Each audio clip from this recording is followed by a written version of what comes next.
Hello दोस्तों, आपका स्वागत है बेवफा एग्ज़ाम यूट्यूब चैनल पर। दोस्तों, हम आपको एनसीएल की 50 से 55 नंबर की तैयारी करा रहे हैं। आप एनसीएल के एग्ज़ाम की तैयारी कर रहे हैं और दोस्तों आप एनसीएल के एग्ज़ाम निकालना चाहते हैं तो मेरे चैनल से पूरी तरह जुड़े रहें, क्योंकि दोस्तों हम बहुत इम्पोर्टेंट क्वेश्चन को ही कवर कराते हैं जो कि दोस्तों आपके लिए इम्पोर्टेंट है और दोस्तों बार बार एनसीएल के एग्जाम में की परीक्षाओं में पूछे जाते हैं और दोस्तों वही प्रश्न पूछे जाने की संभावना है। उसी प्रश्नों का हम प्रैक्टिस और दोस्तों हम उसी प्रश्नों को पढ़ाते हैं। तो दोस्तों आप एनसीएल के एग्जाम को क्वालिफाई कर जाना चाहते हैं और निकाल लेना चाहते हैं तो इस वीडियो को पूरा अंत तक देखते रहिए और मेरे चैनल से अंत तक जुड़े रहिए। चलिए दोस्तों, आज की इस वीडियो को शुरू करते हैं। दोस्तों आज का पहला सवाल है, पृथ्वी के किस बिंदु पर किसी वस्तु का भार सर्वाधिक होता है। तो दोस्तों पृथ्वी के किस बिंदु पर किसी वस्तु का भार सर्वाधिक होता है। आपके पास ऑप्शन है, ए ध्रुव पर, बी विषुवत रेखा पर, सी कर्क रेखा पर, डी मकर रेखा पर। तो दोस्तों किस रेखा पर पृथ्वी की किस बिंदु पर वस्तु का भार सर्वाधिक होता है। तो दोस्तों ए ऑप्शन नंबर सही हो जाएगा, जो कि आपको ध्रुवों पर सबसे अधिक भार होता है। चलिए दोस्तों हम लोग नेक्स्ट क्वेश्चन की तरफ हम लोग आगे बढ़ते हैं। दोस्तों नेक्स्ट क्वेश्चन है, कर्क रेखा कहाँ होकर नहीं गुजरती है, यानी कहाँ होकर नहीं गुजरती है। ऐसा क्वेश्चन दोस्तों मैंने पिछले वीडियो में पूछा था, उसमें दूसरे राज्य थे, इसमें दोस्तों दूसरे राज्य हैं। बताइए कहाँ से वो कर्क रेखा होकर नहीं गुजरती है। और दोस्तों आप लोग कमेंट करके बताइएगा कर्क रेखा कितने राज्यों से होकर गुजरती है। दोस्तों आपके पास ऑप्शन है, ए गुजरात, बी उड़ीसा, सी त्रिपुरा, डी पश्चिम बंगाल। कर्क रेखा कहाँ होकर नहीं गुजरती है। दोस्तों कर्क रेखा उड़ीसा से होकर नहीं गुजरती है। बाकी जो दोस्तों है ये गुजरात है, त्रिपुरा है, पश्चिम बंगाल है, ये यहाँ से होकर रेखा होकर गुजरती है। और जो उड़ीसा है दोस्तों वहाँ से होकर नहीं गुजरती। तो आपका ऑप्शन नंबर क्या सही हो जाएगा। ऑप्शन नंबर आपका ये सही हो जाएगा, बी। तो दोस्तों आप लोग ऑप्शन नंबर बी को ट्रिक मार लीजिएगा। चलिए दोस्तों हम लोग नेक्स्ट क्वेश्चन की तरफ आगे बढ़ते हैं। नेक्स्ट क्वेश्चन है दोस्तों, किस राज्य में हीराकुंड बांध स्थित है। दोस्तों जो है बांध से रिलेटेड क्वेश्चन बहुत ही इंपॉर्टेंट होते हैं और थोड़े एनसीएल के एग्जाम में अक्सर पूछे जाते हैं बांध से रिलेटेड। तो दोस्तों आप लोग इसे जरूर रट लीजिएगा जितने बांध हैं। और दोस्तों इसमें पूछा जा रहा है कि इस राज्य में हीराकुंड बांध स्थित है। तो आपके पास ऑप्शन है, ए उत्तर प्रदेश, बी उड़ीसा, सी मध्य प्रदेश, डी पंजाब। तो दोस्तों किस राज्य में हीराकुंड बांध स्थित है। तो दोस्तों आपका आंसर सही हो जाएगा, बी उड़ीसा में हीराकुंड बांध स्थित है। तो आप लोग दोस्तों बी पर ट्रिक मार लीजिएगा और दोस्तों जितने बांध वाले होंगे उसके जरूर आपको रट लीजिएगा, क्योंकि बहुत ही इंपॉर्टेंट क्वेश्चन है। इसको लेकर बहुत एक दो क्वेश्चन लेकर पूछ ही देता है। चलिए दोस्तों नेक्स्ट क्वेश्चन की तरफ हम लोग आगे बढ़ते हैं। दोस्तों नेक्स्ट क्वेश्चन है फिर बांध से ही रिलेटेड है और नेक्स्ट क्वेश्चन है, अलमाटी बांध निम्नलिखित नदी पर है किस, यानी कि सभी नदियों में से किस नदी पर अलमाटी बांध है। दोस्तों आपके पास ऑप्शन है, ए कावेरी, बी महानदी, सी गोदावरी, डी कृष्णा। तो दोस्तों किस नदी पर है अलमाटी बांध। तो दोस्तों आपका आंसर हो जाएगा डी, आपका अलमाटी बांध जो है कृष्णा नदी पर स्थित है। तो आपको डी पर सही कर लीजिएगा। चलिए दोस्तों नेक्स्ट क्वेश्चन की तरफ हम लोग आगे बढ़ते हैं। सो नेक्स्ट क्वेश्चन जो बहुत इंपॉर्टेंट है, जो पूछा गया रहा कि 5 के अतिरिक्त विश्व के सभी देशों की जनसंख्या भारत के एक राज्य की जनसंख्या से कम है, वो राज्य है। यानी कि दोस्तों पूछने का मतलब है, दोस्तों ध्यान से प्रश्न देखिए, इसमें पूछा गया कि वैसे 5 ऐसे देश है जिसको छोड़ दीजिए, फिर उसके बाद विश्व की सारी जनसंख्या को मिलाकर जो भारत की एक राज्य ऐसा है जिसकी जनसंख्या से भी उसकी जनसंख्या कम है। तो दोस्तों वो राज्य कौन सा है। तो आपके पास ऑप्शन है, ए उत्तर प्रदेश, बी महाराष्ट्र, सी मध्य प्रदेश, डी पंजाब। तो दोस्तों आपका ऑप्शन नंबर ए सही हो जाएगा कि जो उत्तर प्रदेश है दोस्तों ये है जो एक राज्य की जनसंख्या जो सबसे अधिक है, जो बाकी 5 देशों के अतिरिक्त छोड़कर उन देशों से विश्व में सबसे अधिक जनसंख्या मानी जाती है, ये है उत्तर प्रदेश। ये दोस्तों आपको ये सही हो जाएगा। चलिए दोस्तों नेक्स्ट क्वेश्चन की तरफ हम लोग आगे बढ़ते हैं।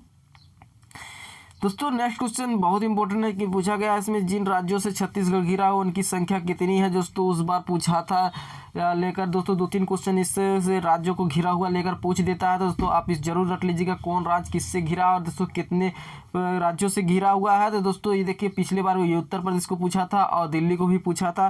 तो दोस्तों इस बार पूछ दिया जिन राज्यों के छत्तीसगढ़ घिरा उनकी संख्या कितनी है। तो दोस्तों इनकी संख्या कितनी है, 6 है। तो आपको 6 सही हो जाएगा। 6 राज्यों से छत्तीसगढ़ घिरा है, इसका स्ट्रिक मार लिया जाएगा, ए आपका करेक्ट हो जाएगा। चलिए दोस्तों नेक्स्ट क्वेश्चन की तरफ लोग आगे बढ़ते हैं। दोस्तों नेक्स्ट क्वेश्चन है 2011 की जनगणना के आधार पर प्रति वर्ग किलोमीटर आबादी का सबसे कम घनत्व निम्नलिखित में से किस राज्य में है। आपके पास ऑप्शन है ए अरुणाचल प्रदेश, बी मिजोरम, सी सिक्किम, डी नागालैंड। दोस्तों किस यानी कि पूछा है कि घनत्व वाला यानी कि सबसे कम घनत्व वाला राज्य पूछा है, आबादी के घनत्व वाला राज्य। तो बताइए आपका ऑप्शन नंबर ए करेक्ट हो जाएगा। क्या हो जाएगा, अरुणाचल प्रदेश। दोस्तों कंफ्यूज नहीं होगा, बहुत लोग इस पर सिक्किम बोलेंगे। सिक्किम देखिए कम जनसंख्या वाला है, मैं घनत्व वाला पूछा हूँ तो कम घनत्व वाला है ये अरुणाचल प्रदेश। कंफ्यूजन नहीं हो जाएगा, तो घनत्व वाला पूछेगा तो कम घनत्व वाला अरुणाचल प्रदेश, और कम जनसंख्या वाला पूछेगा तब जाकर आपका सिक्किम हुआ। तो देखो कंफ्यूजन नहीं होगा इस मामले में। चलिए दोस्तों नेक्स्ट क्वेश्चन की तरफ हम लोग आगे बढ़ते हैं। दोस्तों नेक्स्ट क्वेश्चन है भारत में स्थित उत्तम पर्वतीय शिखर है, यानी कि सबसे ऊंचा, उत्तम लिखा गया सबसे ऊंचा कौन पर्वतीय शिखर है इसमें दोस्तों बता दीजिए। ए है कंचनजंगा, बी माउंट एवरेस्ट, सी Godwin Austen केटू, D Nanda Devi. इसमें सबसे अधिक कौन सा है सबसे ऊंचा। तो दोस्तों आपका ऑप्शन नंबर सी सही हो जाएगा, जो कि सबसे ऊंचा गॉडविन आस्टिन केटू है, जो कि दोस्तों है ये वाला ऑप्शन नंबर सी आपका करेक्ट हो जाएगा। तो करेक्ट मार लीजिएगा। उत्तम लिखा गया उच्च पर्वतीय शिखर होगा दोस्तों, जो कि उत्तम लिखा गया, टाइपिंग में थोड़ा गड़बड़ी हो गया, तो आप लोग सुधार जरूर कर लीजिएगा। चलिए दोस्तों हम लोग नेक्स्ट क्वेश्चन की तरफ आगे बढ़ते हैं। हम लोग इसमें नेक्स्ट क्वेश्चन पूछा गया 2011 की जनगणना के आधार पर भारत में कुल जनसंख्या लगभग है। आपके पास ऑप्शन है ए 8,800 लाख, बी 9,000 लाख, सी 10,000 लाख, डी 12,105 लाख। तो आपका ऑप्शन नंबर क्या सही हो जाएगा। तो आपका ऑप्शन नंबर जो सही हो जाएगा डी, जो भारत की जनसंख्या को 2011 की गणना के अनुसार 12,105 लाख है। ध्यान दीजिएगा दोस्तों 12,105 लाख, इसमें लाख में करके पूछा है, तो ये आपका डी करेक्ट हो जाएगा। चलिए दोस्तों नेक्स्ट क्वेश्चन की तरफ हम लोग आगे बढ़ते हैं। दोस्तों नेक्स्ट क्वेश्चन है पूछा है कि निम्नलिखित में किस राज्य में चंदन के घने जंगल होते हैं। जंगल हैं, घने हैं जंगल, चंदन के घने जंगल हैं। तो दोस्तों आपके पास ऑप्शन है ए आंध्र प्रदेश, बी कर्नाटक, सी केरल, डी मध्य प्रदेश। तो ऑप्शन नंबर कौन सही हो जाएगा। तो आपका ऑप्शन नंबर बी सही हो जाएगा। कर्नाटक में चंदन के घने जंगल पाए जाते हैं। ना कि दोस्तों आप लोग बहुत लोग कंफ्यूज जाएगा मध्य प्रदेश ऐसे नहीं है दोस्तों, मध्य प्रदेश नहीं है। मध्य प्रदेश सबसे अधिक जंगल वाला माना जाता है इलाका। और ही दोस्तों चंदन के घने जंगल पूछा है, तो चंदन के घने जंगल पाए जाते हैं कर्नाटक में। से आपका बी करेक्ट हो जाएगा। चलिए दोस्तों नेक्स्ट क्वेश्चन की तरफ हम लोग आगे बढ़ते हैं। दोस्तों नेक्स्ट क्वेश्चन है भारत के किस रेलवे जोन में सबसे अधिक रूट किलोमीटर में है। यानी कि दोस्तों ये देखिए बहुत पूछे जाने वाला क्वेश्चन है। तो दोस्तों आप लोग जो ऑप्शन बताइएगा। आपके पास ए ऑप्शन है ए दक्षिण में, बी मध्य रेलवे, और सी उत्तरी रेलवे, डी पूर्वी रेलवे। कौन सा रेलवे रूट सबसे लंबी है दोस्तों, अधिक रूट किलोमीटर में है। तो दोस्तों है किलोमीटर में सबसे अधिक रूट पड़ जाती है सी नंबर उत्तरी। तो आपका उत्तरी सही हो जाएगा, सी करेक्ट हो जाएगा। तो ट्रिक जरूर मार लीजिएगा। चलिए नेक्स्ट क्वेश्चन की तरफ हम लोग आगे बढ़ते हैं। नेक्स्ट क्वेश्चन है दोस्तों विक्टोरिया जलप्रपात किस नदी से संबंध है। दोस्तों आपके पास ऑप्शन है ए अमेजन, बी जम्बेजी, सी मिसोरी, डी सेंट लॉरेंस। तो आपके पास दोस्तों ऑप्शन कौन सही हो जाएगा। तो दोस्तों बी करेक्ट हो जाएगा। इसमें क्या है जम्बेजी है, जो कि दोस्तों विक्टोरिया जलप्रपात की नदी पर संबंध रखता है। चलिए दोस्तों नेक्स्ट क्वेश्चन पर हम लोग आगे बढ़ते हैं। दोस्तों नेक्स्ट क्वेश्चन है यूरेनियम के लिए भारत में जादूगोड़ा प्रसिद्ध है, और जादूगोड़ा किस राज्य में है। तो ध्यान से पूछिए यूरेनियम के लिए जादूगोड़ा शहर यानी कि कुछ है नाम, जगह का नाम है वो जादूगढ़ प्रसिद्ध है वो जादूगोड़ा, लेकिन पूछ रहा है किस राज्य में है। तो आपके पास ऑप्शन है मध्य प्रदेश, बी पश्चिम बंगाल, सी झारखंड, डी उड़ीसा। तो दोस्तों कौन सा ऑप्शन सही हो जाएगा? तो आपका सी करेक्ट हो जाएगा, जो कि झारखंड में है जादूगोड़ा, इसे आपका सी करेक्ट कर लीजिएगा। चलिए दोस्तों नेक्स्ट क्वेश्चन हम लोग आगे बढ़ते हैं। दोस्तों नेक्स्ट क्वेश्चन है छत्तीसगढ़ का मैदान किस नदी द्वारा सिंचित होता है? तो दोस्तों छत्तीसगढ़ का मैदान किस नदी द्वारा सिंचित होता है? आपके पास ऑप्शन है ए नर्मदा, बी महानदी, सी ताप्ती, डी तुंगभद्रा। दोस्तों आपका ऑप्शन नंबर कौन सही हो जाएगा? तो बी करेक्ट हो जाएगा, महानदी द्वारा सिंचित होता है छत्तीसगढ़ का मैदान। तो दोस्तों आपका बी करेक्ट हो जाएगा। चलिए दोस्तों नेक्स्ट क्वेश्चन पर आगे बढ़ते हैं। दोस्तों नेक्स्ट क्वेश्चन है ग्लोब पर कर्क रेखा भारत के कितने राज्यों से होकर गुजरती है? दोस्तों मैंने पूछा था शुरुआत में ही ये क्वेश्चन, दोस्तों आज मैंने इस क्वेश्चन को पिक ही कर लिया। और दोस्तों आज की क्वेश्चन की शुरुआत में भी मैंने पूछा था कि दोस्तों आपको किससे कितने राज्यों से होकर गुजरती है। तो दोस्तों आपको आंसर यही मिल गया होगा। दोस्तों कितने लोग इससे पहले आंसर दे दिए थे कमेंट्स जरूर कीजिएगा। दोस्तों आपके पास ऑप्शन है ए 6, बी 8, सी 10, डी 12। तो ग्लोबल कर्क रेखा भारत के कितने राज्यों से होकर गुजरती है? दोस्तों तो 8 राज्यों से होकर गुजरती है कर्क रेखा। तो दोस्तों आपका बी करेक्ट हो जाएगा। चलिए दोस्तों नेक्स्ट क्वेश्चन तरफ आगे बढ़ते हैं। दोस्तों नेक्स्ट क्वेश्चन है भारत लोहा इस्पात का सबसे अधिक निर्यात किस देश को करता है? यानी कि दोस्तों भारत लोहा का जो लोहा इस्पात है उसको किस देश को निर्यात सबसे अधिक करता है? तो आपके पास ऑप्शन है ए जापान, बी USA, सी मिस्र, डी जर्मनी। तो दोस्तों किस देश को करता है? तो आपका ऑप्शन नंबर ए करेक्ट हो जाएगा, जापान को।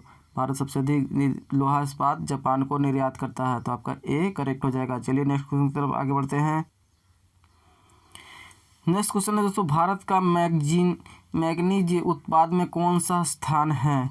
दोस्तों मैं और गिनीज अलग अलग हो गया, तो इसमें एक पढ़ लीजिएगा। भारत का मैग्नीज उत्पाद में कौन सा स्थान है? ए प्रथम, बी छठा, सी तृतीय, डी चतुर्थ। दोस्तों कौन सा स्थान है मैग्नीज में, कौन सा स्थान है? दोस्तों बताइए। आपके पास ऑप्शन है ए प्रथम, सी बी छठा, सी तृतीय और दोस्तों डी चतुर्थीय। तो कौन सा स्थान है मैग्नीज उत्पादन? तो भारत का स्थान छठा नंबर है। तो आपका छठा नंबर करेक्ट हो जाएगा, ए छठा नंबर पर है भारत मैग्नीज उत्पादन में। तो 101 करेक्ट कर लीजिएगा। चलिए दोस्तों नेक्स्ट क्वेश्चन की तरफ हम लोग आगे बढ़ते हैं। दोस्तों नेक्स्ट क्वेश्चन है, ये बहुत लोगों को क्वेश्चन याद होगा, किस राज्य में एलोवेरा की गुफाएं स्थित है? बताइएगा दोस्तों कमेंट्स करके। आपके पास ऑप्शन है ए आंध्र प्रदेश, बी कर्नाटक, सी मध्य प्रदेश, डी महाराष्ट्र। किस राज्य में एलोवेरा की गुफाएं स्थित है? तो दोस्तों आपका ऑप्शन नंबर डी सही हो जाएगा, महाराष्ट्र में स्थित है। तो एलोवेरा गुफाएं कहाँ स्थित है? महाराष्ट्र में। चलिए नेक्स्ट क्वेश्चन तरफ हम लोग आगे बढ़ते हैं। चलिए नेक्स्ट क्वेश्चन दोस्तों एक और बहुत ही इंपॉर्टेंट क्वेश्चन है, जो कि दोस्तों पूछा गया हजारीबाग राष्ट्रीय उद्यान कहाँ स्थित है? दोस्तों कितनी राष्ट्रीय उद्यान है उस सभी को भी रट लीजिएगा, ये भी बहुत पूछता है। तो हजारीबाग राष्ट्रीय उद्यान कहाँ स्थित है? दोस्तों आपके पास ऑप्शन है ए उत्तर प्रदेश में, बी झारखंड में, सी मध्य प्रदेश में, डी कर्नाटक में। तो कहाँ स्थित है? तो आप बी करेक्ट हो जाएगा, झारखंड में। हजारीबाग राष्ट्रीय उद्यान कहाँ स्थित है? झारखंड में स्थित है। तो आपका बी करेक्ट हो जाएगा। चलिए दोस्तों नेक्स्ट क्वेश्चन की तरफ हम लोग आगे बढ़ते हैं। दोस्तों नेक्स्ट और आखिरी क्वेश्चन है, जो कि बहुत ही इंपॉर्टेंट है, पूछा जा रहा है भारत में हीरे की खान स्थित है, कहाँ स्थित है? दोस्तों भारत में हीरे की खान इसमें पूछा जा रहा है। ऑप्शन ए आंध्र प्रदेश में, बी कर्नाटक में, सी मध्य प्रदेश में, डी महाराष्ट्र में। कहाँ स्थित है हीरे की खान, कहाँ पाई जाती है? दोस्तों बहुत इंपॉर्टेंट क्वेश्चन है, कमेंट करके बताइएगा। और दोस्तों ये है आपके सी करेक्ट हो जाएगा, मध्य प्रदेश में हीरे की खान स्थित है। दोस्तों कहाँ चाहिए? बी सी करेक्ट हो जाएगा, मध्य प्रदेश में हीरे की खान स्थित है। तो इससे को आप सी को करेक्ट कर लीजिएगा। चलिए दोस्तों बस आज के लिए दोस्तों इतना ही। आज टॉप 20 क्वेश्चन थे दोस्तों। उम्मीद है कि दोस्तों आपकी अच्छे से तैयारी होगी, आप में बहुत सारे इसमें क्वेश्चन हल कर ले होंगे। दोस्तों कितने क्वेश्चन हल किए हैं दोस्तों अपने से आप कमेंट्स करके जरूर बताइएगा दोस्तों। और एक चीज़ है दोस्तों, आप NCL के दोस्तों HMM ऑपरेटर की तैयारी कर रहे हैं दोस्तों, NCL या किसी भी एग्जाम की तैयारी कर रहे हैं तो दोस्तों हम प्रॉपर तैयारी करा रहे हैं। और दोस्तों NCL की तो करेक्ट 50 से 55 नंबर की हम तैयारी करा रहे हैं। तब 50 से 55 नंबर की परफेक्ट नंबर